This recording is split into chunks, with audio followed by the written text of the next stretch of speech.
Aujourd'hui, j'ai fini Naruto. Après un an à avoir regardé jour après jour plus de 700 épisodes, j'ai enfin terminé l'animé. Des aventures, des personnages auxquels je m'étais attachée, un univers tout entier s'est terminé en un instant. Je sais que de base, je suis spécialement touchée par les animés et qu'il y en a plein qui m'ont bouleversée, mais j'accorde vraiment à Naruto une place spéciale. Je crois même pouvoir dire que c'est le plus bel animé que j'ai vu de ma vie, et ce pour un millier de raisons. C'est pourquoi je vous propose mon analyse, mon interprétation de l'animé extraordinaire qu'est Naruto.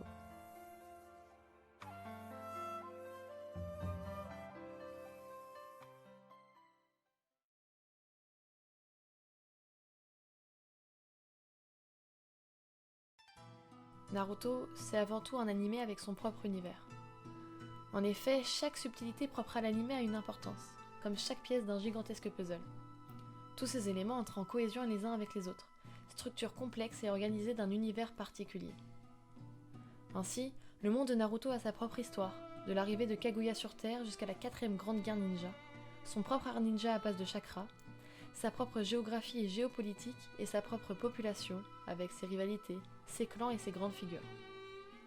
Cette population est composée de centaines de personnages, et chacun ont leur caractère, leurs aspirations, leurs déceptions et un lien social bien à eux. Regarder Naruto, c'est acquérir tout un tas de connaissances sur un univers totalement fictif, progressivement, épisode après épisode, comme un gosse qui découvre peu à peu le monde dans lequel il vit. Le décor est tout aussi recherché. Loin d'être un simple élément de décoration, il suit une suite logique, avec des lieux clés qui reviennent à travers les époques. On pourrait presque croire qu'on pourrait se balader à Konoha et retrouver facilement le restaurant d'Ichiraku, l'académie des ninjas, ou encore la résidence du Hokage. Enfin, les OST de Naruto renforcent encore plus l'illusion du réel. Du long des 720 épisodes, on retrouve les mêmes thèmes musicaux, chacun étant attribué à une émotion différente. Alors, la simple écoute d'un OST de l'animé nous replonge instantanément dans l'ambiance et marque nos cœurs. Ainsi, le monde de Naruto est un univers particulier et complexe, mais surtout fait de liens du début jusqu'à la fin.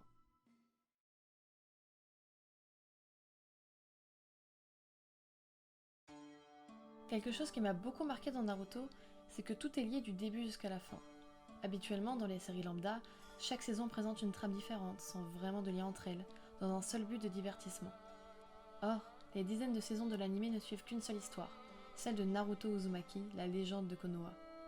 Personnage qui sera d'ailleurs souvent comparé à de nombreux shinobi, comme pour montrer qu'au fond, on est tous liés. En tout cas, même les épisodes spéciaux, qui sont souvent détestés, ont leur utilité. Des personnages ou des lieux particuliers reviennent souvent dans la trame originale. J'aime qu'on accorde de l'importance aux personnages secondaires, qui n'existent pas seulement pour aider ou défier le protagoniste. Ainsi, rien n'est laissé au hasard, tout est étroitement lié, et ce même avec les mots. Sasuke, 安心しろ。お前たちは俺が死んでも守ってやる。俺の仲間は絶対殺させやしないな。Des paroles qui semblent anodines, mais qui prennent tout leur sens des dizaines et des dizaines d'épisodes plus tard, se rendre compte que chaque personne est habitée par son vécu, ses traumatismes. L'effet papillon dans toute sa splendeur. Le monde actuel ne tient à pas grand-chose, il n'est que le fruit d'actions isolées.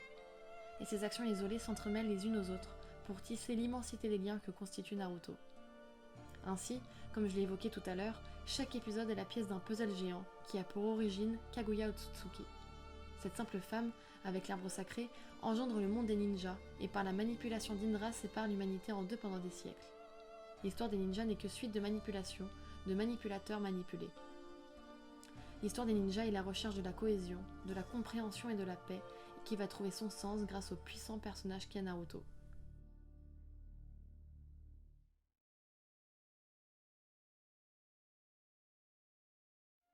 Naruto, c'est aussi l'évolution du protagoniste au fil des 720 épisodes.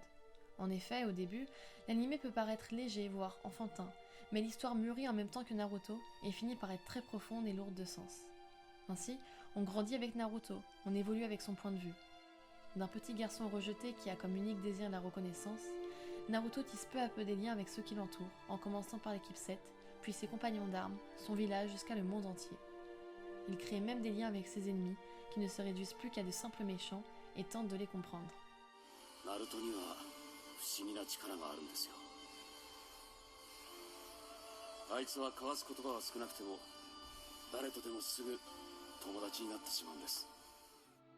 Ainsi, la compassion et l'amitié de Naruto s'étend peu à peu de ses simples proches au monde entier, quel qu'il soit, peu importe la souffrance qu'il lui a infligée.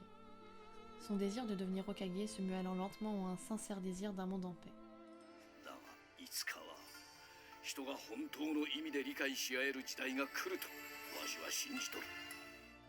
Les liens que tisse Naruto deviennent contagieux, et ceux qui le côtoient changent radicalement leur vision du monde. Au gré des épisodes, on retrouve une constante remise en question du monde de Naruto, avec les notions de bien et de mal, de gentil et de méchant, qui nous font nous-mêmes grandir et nous remettre en question.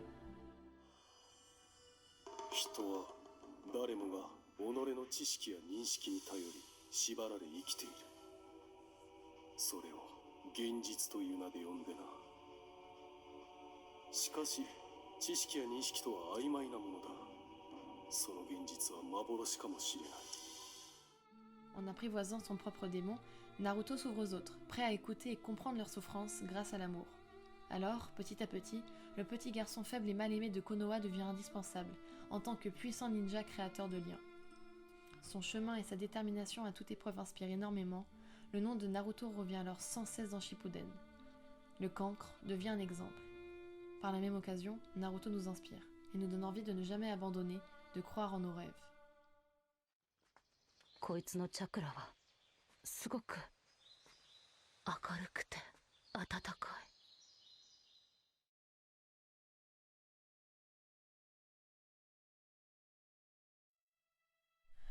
Enfin, le dernier point, le plus important, est sans doute celui qui m'a le plus marqué. Le monde de Naruto n'est pas manichéen. Il ne se réduit pas à mettre simplement les gentils d'un côté et les méchants de l'autre. Il représente l'humain dans toute sa complexité, avec sa part d'ombre et sa part de lumière. Ainsi, dès qu'on apprend à connaître un personnage, même le plus terrible des malfaiteurs, coupable de multiples souffrances et de meurtres, on finit forcément par le comprendre et même parfois par l'aimer. Et c'est ainsi pour tous les pseudo-méchants de l'anime, Gaara, Kisame, Sasori, Pain, Madara, Obito, Kabuto et j'en passe. Les démons à queue, qui ont été pendant une grosse partie d'anime une simple source maléfique de pouvoir, se sont révélés être sans que nous soupçonnions des êtres de conscience à part entière, avec des sentiments. Alors, on se rend compte que le mal n'est que le fruit d'un cœur tourmenté, qui s'enfonce plus ou moins volontairement dans l'ombre pour trouver une raison de vivre, pour combler le vide de son âme, ou encore pour une quête identitaire.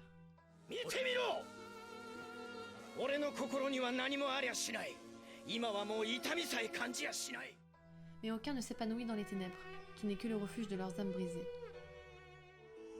あの日のこと覚えてる？あの時先生俺のことを認めてくれただろ。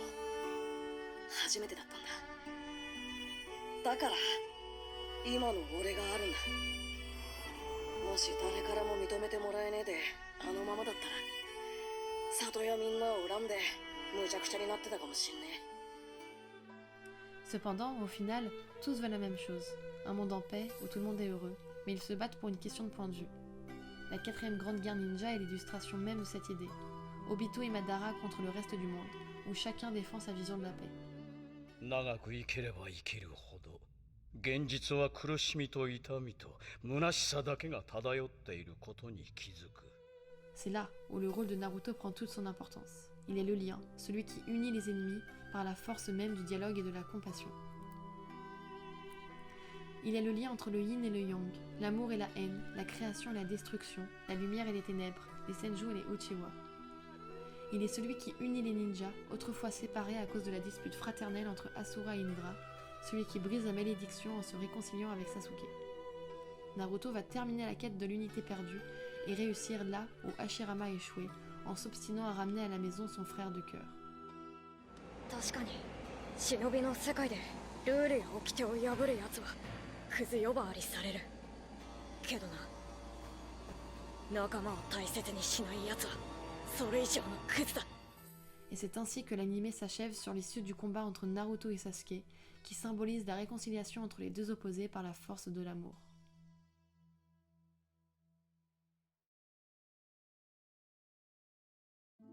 Pour conclure, Naruto est un des animés les plus profonds et les plus marquants que j'ai vus de ma vie.